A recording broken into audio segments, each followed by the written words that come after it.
Postcolonial criticism examines the unequal forces at play in how cultures are represented and how these representations affect political and social authority in the modern world. It emerges from the voices of former colonies and marginalized groups, challenging dominant narratives that normalize uneven development and unequal histories between different nations, races, and communities. By focusing on cultural differences, power, and political discrimination, postcolonial criticism highlights the tension and contradictions in modernity's claim to progress. This type of criticism also draws attention to the social problems and feelings of loss or alienation that arise from histories of colonialism and displacement. Those who have experienced colonization, migration, and oppression often provide the most valuable insights into social survival and the production of culture. Their experiences, which are often non-traditional and outside the established cultural canon, reshape how we think about culture as something fluid and incomplete, not confined to national traditions or classical forms. Culture as a tool for survival crosses national boundaries and adapts to changing conditions. The histories of slavery, migration, and displacement show how culture is shaped by movement, creating complex and mixed identities. In today's global world, culture is also influenced by media technologies, making it harder to define what culture signifies as its meanings change depending on the context. It is important to distinguish between the surface similarities of cultural symbols and their deeper specific meanings within particular societies. Migration and displacement complicate how culture is expressed and understood, showing that cultures are not fixed but constantly evolving. The traditional idea of a single national or cultural identity is challenged as it becomes clear that cultures are constructed and traditions are invented. Postcolonial criticism breaks away from the old theories of underdevelopment, which tended to place third world countries in a binary opposition to the first world. Instead, it recognizes the more complex cultural and political boundaries that blur the lines between these worlds. This perspective comes from a hybrid position, where cultural values are both transnational and translational, leading to new ways of understanding literature and history. Many of the issues postcolonial thinkers explore, such as ambiguity, conflict, and the questioning of authority, were already present in colonial texts. These colonial writings anticipated many of the debates in modern theory about language, identity, and the limits of human agency. In fact, colonialism played a significant role in shaping modern Western thought, especially in terms of how it viewed progress and civility. Postcolonial criticism requires a way of thinking that acknowledges differences and does not try to simplify or erase them. The experiences of colonized and displaced people cannot be fully understood within the framework of cultural relativism or pluralism. These experiences reveal the limitations of modernity and force us to rethink concepts of citizenship, community, and social belonging. Writers like Frederick Jameson have recognized how postcolonial criticism challenges the traditional boundaries between national and international contexts rather than absorbing the unique aspects of different cultures into a single narrative. Postcolonial theory emphasizes the importance of maintaining cultural differences. This approach leads to a deeper understanding of the historical and cultural forces that shape society. Post-colonial thinkers such as C.L.R. James and Edward Said have argued that the legacy of colonialism continues to affect both the colonized and the colonizer. Post-colonial thought is not just about understanding the past, it is also about reinterpreting it from the perspective of those who have been marginalized. This process of reinterpreting history helps to expand our understanding of the world and opens up new possibilities for cultural exchange and collaboration. The emphasis on deconstructing the idea of fixed cultural identities challenges traditional notions of the subject and the agent of change in history. By rejecting grand narratives and embracing the complexity of different histories, postcolonial criticism creates alternative ways of thinking about race, gender, class, and nationality in an increasingly globalized world. As Jameson noted in his of Lord Jim, postcolonial readings often reveal the contradictions in colonial texts. In this case, the phrase "he was one of us" illustrates the fragile boundaries of Western civility under the strain of colonialism. The colonial subject, like Jim, is included in the community but always remains at risk of being cast out. This ambivalence shows the limits of the heroic ideal of Englishness, revealing deeper tensions in Western cultural identity. Postcolonial criticism also extends beyond literature to challenge modern ideas of progress and civility, particularly by pointing out how these ideas were shaped by colonial histories. It questions the very foundations of modern Western thought, arguing that concepts like rights and obligations are complicated by the unequal status of migrants, refugees, and displaced. These groups often live on the margins both culturally and legally. The postcolonial perspective pushes us to rethink our understanding of cultural identity and community. It argues that identity is not something fixed or singular, but is formed through processes of difference and otherness. This perspective intersects with issues of race, gender, and sexuality, which often complicate traditional class alliances and ideas of social equality. The time has passed for assimilating minorities into a single cultural framework. Instead, we must recognize the multiple overlapping identities that exist within any society. Contemporary cultural studies occupy a complicated and difficult position.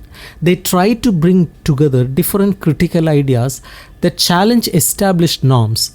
These ideas come from various groups like women, black people, LGBTQ individuals, and third world migrants who share a history of discrimination and misrepresentation.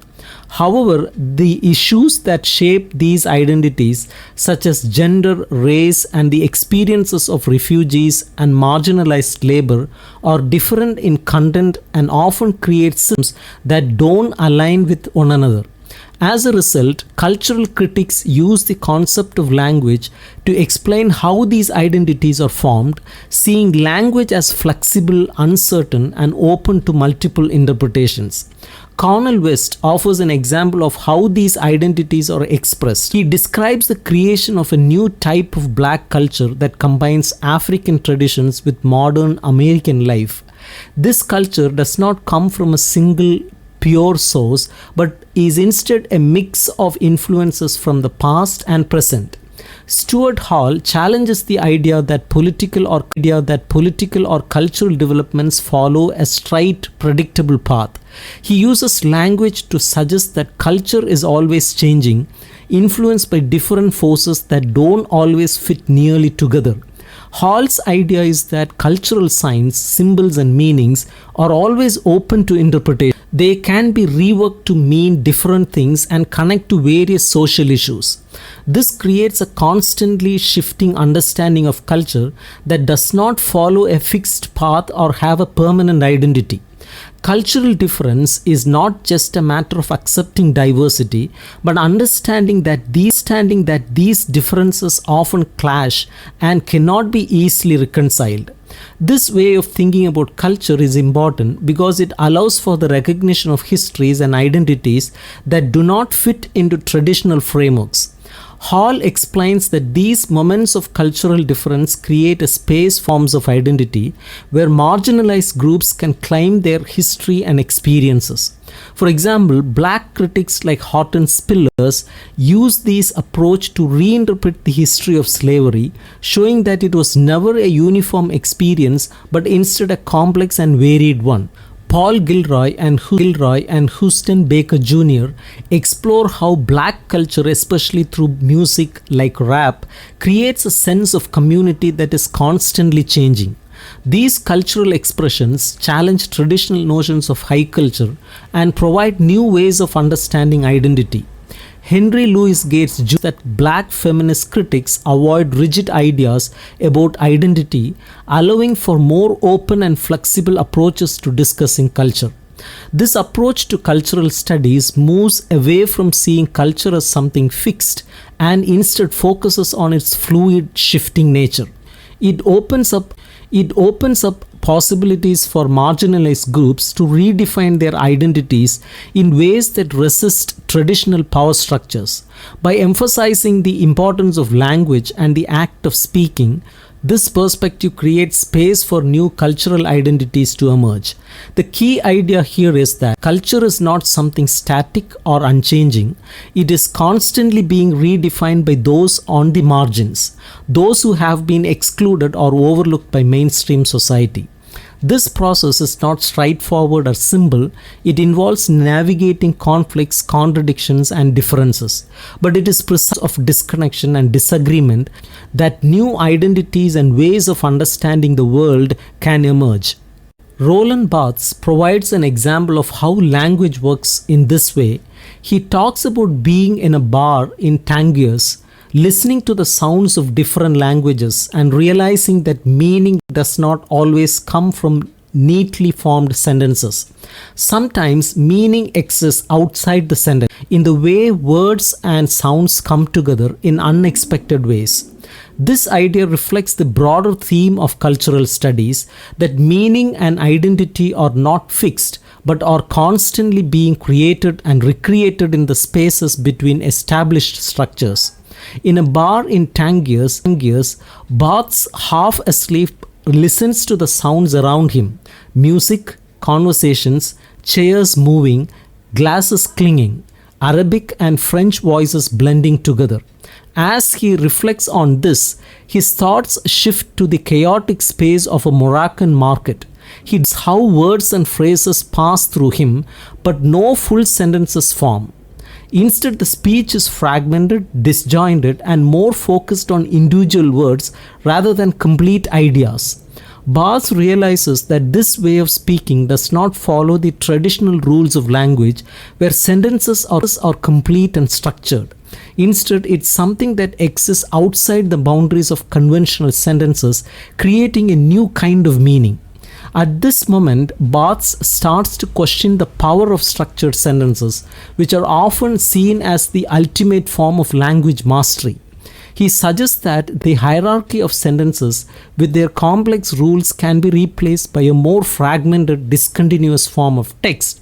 He calls this writing aloud, a form of expression where the physical act of speaking and the sound of the voice are just as important as the meaning of the words. It is a raw, bodily form of communication where the grain of the throat becomes part of the text. Barthes' reflection on this fragmented speech challenges the traditional view that sentences are the only way to convey meaning. He suggests that meaning can also be found in the spaces between sentences, in the gaps and interruptions of language. This idea ties back to the broader influence of semiotics, a field of study that looks at how signs and symbols create meaning. Barthes' thoughts here echo key themes in contemporary theory, such as the relationship between author and the text, the breakdown of linguistic structures, and the tension between grammatical rules and the freedom of expression. Barthes' daydream in Tangiers is not just a casual reflection, it is a deeper exploration of the limits of language and meaning. It challenges the idea that language must always be logical, complete, and structured. Instead, it opens up the possibility of a more fluid, unpredictable form of communication where meaning is constantly shifting and evolving. Barthes' thoughts reflect a larger conversation in post-structuralist theory about the role of the subject, the fluidity of language, and the possibility of finding agency in fragmented, non-linear forms of discourse. The conditions that shape human agency lead us to Bakhtin's ideas on speech, where he explores how individuals express themselves in a world filled with diverse voices and conversations. Like Guha, Bhabha approaches Bakhtin's work by reading between the lines, acknowledging neither of us can fully claim to understand everything. Bakhtin's focuses on how speech communication is formed, and he views social agency as something that emerges from relationships between people.